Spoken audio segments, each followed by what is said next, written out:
मध्य प्रदेश में कमाल मौला मस्जिद के सर्वे को लेकर हाई कोर्ट ने ऑर्डर दिया और उसके बाद सुप्रीम कोर्ट ने उस ऑर्डर को बाकी रखा था, लेकिन उसके साथ ही कुछ इंस्ट्रक्शन दिए गए थे एएसआई की टीम को कि मस्जिद के स्वरूप के साथ खिलवाड़ नहीं किया जाएगा।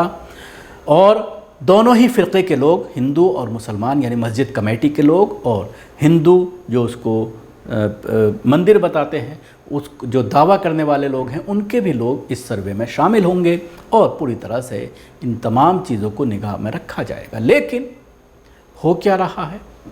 सुप्रीम कोर्ट और हाई कोर्ट ने जो गाइडलाइंस तय की थी इस मस्जिद का एएसआई के ज़रिए सर्वे कराने के ऑर्डर के साथ, तो उन तमाम गाइडलाइंस को नज़रअंदाज किया जा रहा है। न सिर्फ नज़रअंदाज किया जा रहा है बल्कि उसकी धज्जियाँ उड़ाई जा रही हैं। एक गाइडलाइन में यह भी कहा गया था सुप्रीम कोर्ट के ज़रिए कि मस्जिद के स्वरूप से खिलवाड़ नहीं किया जाएगा।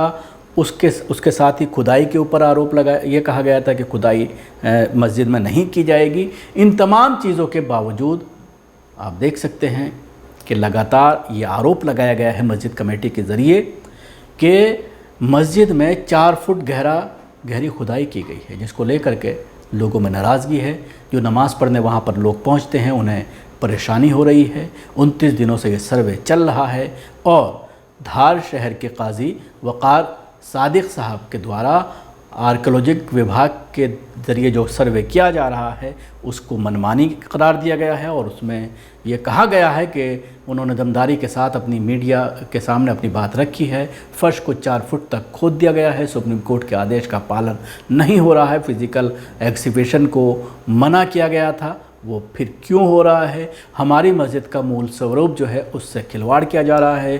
साथ ही ये दावा भी किया गया कि 1307 ईस्वी से लगातार यहाँ पर नमाज हो रही है। जो लोग पालन नहीं कर रहे हैं उनको सुप्रीम कोर्ट क्या संज्ञान लेगी, ये एक बड़ा सवाल किया गया है। वक़ार सादिक साहब की बाइट को आप सुनिए। ठीक है, सर्वे जारी है तो सभी आप लोगों के माध्यम से सभी लोगों को पता चल गया कि सर्वे जारी है और आप लोगों की बहुत मेहनत है कि हर छोटी बड़ी चीज़ को आप लोग पूरी पब्लिक के सामने कर रहे हैं और आप ही लोगों से हम सुनते हैं और आप ही लोगों से एजुकेटेड होते हैं।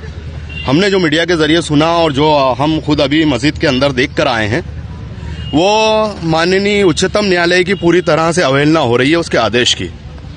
कमाल मौला मस्जिद के बाईं तरफ दक्षिणी दिशा में कम से कम फर्श को 4 फीट तक खोद दिया गया है, जिससे वहाँ पर नमाजी नमाज पढ़ने से वंचित रहे।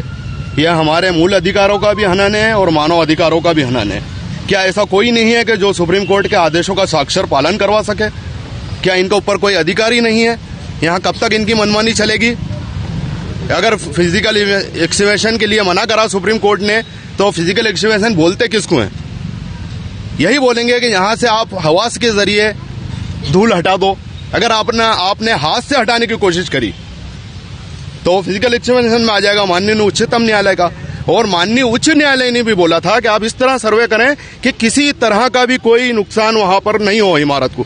तो इन लोगों ने हमारी मस्जिद का, हमारी इमारत का मूल स्वरूप परिवर्तित कर दिया है। ये बहुत घोर आपत्तिजनक है। उच्च न्यायालय की और उच्चतम न्यायालय के आदेशों की अवहेलना है। अच्छा, ये नमाज यहाँ पे कब से पढ़ी जा रही है? किस सदी से, किस ईस्वी से पढ़ी जा रही है? 1307 ईस्वी में ये मस्जिद बनी थी। 1307 ईस्वी से यहाँ पर निरंतर नमाज जारी है और हर चीज का हमारे पास रिकॉर्ड मौजूद है। और वो रिकॉर्ड सिर्फ हमारा जो रिकॉर्ड है वो तो है ही, और गवर्नमेंट अप्रूव्ड रिकॉर्ड भी हमारे पास मौजूद है। आज आप में से बास पत्रकार जो लोग मेरे संपर्क में रहते हैं, मेरी बाइटें लेते रहते हैं, उन लोगों को मैं ये सब कागज दिखा भी चुका हूँ। वक़ार साहब, जैसे कि आप दावा कर रहे हैं कि इस भवन को नुकसान पहुंचाया है, तो इसके लिए आगे आप क्या कार्रवाई? बिल्कुल, मेरे को हमने समाज को बोला है, समाज इसके लिए आगे शिकायत भी कर दी है। और वो एक शिकायत अलग बात है। मैं ये बोलता हूँ कि जो सुप्रीम कोर्ट का आदेश आया, जो लोग पालन नहीं कर रहे हैं, तो क्या इनके ऊपर भी कोई अधिकारी है या नहीं है? मैं तो आप लोग चौथा स्तंभ है देश का। मैं आप लोगों के माध्यम से ये अपील करता हूँ कि माननीय उच्चतम न्यायालय खुद अपने आप इसका संज्ञान ले। क्या कोर्ट ऑफ कंटेम्प्ट करेंगे आप? कोर्ट ऑफ कंटेम्प्ट जो हमारे पक्षकार हैं, मैं ये नहीं बोलता कि कोर्ट ऑफ कंटेम्प्ट वगैरह की बात नहीं करता हूँ। मैं ये बोलता हूँ कि जो उच्चतम न्यायालय का आदेशों का जो उल्लंघन हुआ है उस पर इन पर जरूर कार्रवाई होना चाहिए। इसके अलावा जैसे आप कह रहे न्यायालय की बात है, हमारे माध्यम से तो आप दे रहे हैं कि संज्ञान वो ले, आपके पक्षकार जाएंगे, लेकिन अभी और शिकायत बिल्कुल बिल्कुल बिल्कुल हमारे पक्षकार ने शिकायत कर दी है इसकी, और हम देखते हैं, और ज़रूर होगा तो समाज भी इसकी शिकायत करेगा कि इनके ऊपर कौन है, इसमें किसका पालन होता है, कौन पालन करवाने के लिए इसको अधिकृत है। बिल्कुल हम लोग उसमें शिकायत करेंगे। तो ये थे काज़ी शहर धार के, जिन्होंने इस पूरे मामले को मीडिया के सामने रखा और इस पर तरह तरह की आपत्तियां उनके ज़रिए जताई गई हैं। लेकिन सवाल ये भी खड़ा हो रहा है कि क्या इन तमाम मामलों को लेकर, जो सबसे बड़ा मामला कहा गया है कि 4 फुट गहरा गड्ढा कर दिया गया है जो कोर्ट के ऑर्डर के खिलाफ है, तो क्या कोर्ट की अवमानना को लेकर के, कोर्ट के ऑर्डर को ना मानने को लेकर के क्या सुप्रीम कोर्ट में अब दोबारा से मुस्लिम पक्ष पहुंचेगा? इस पर साफ तौर पर काज़ी शहर ने कुछ नहीं कहा है। उनका यह कहना है कि हमारी कमेटी आपस में बैठ करके इस पर बात करेगी और उसके बाद किसी नतीजे पर पहुंचा जाएगा।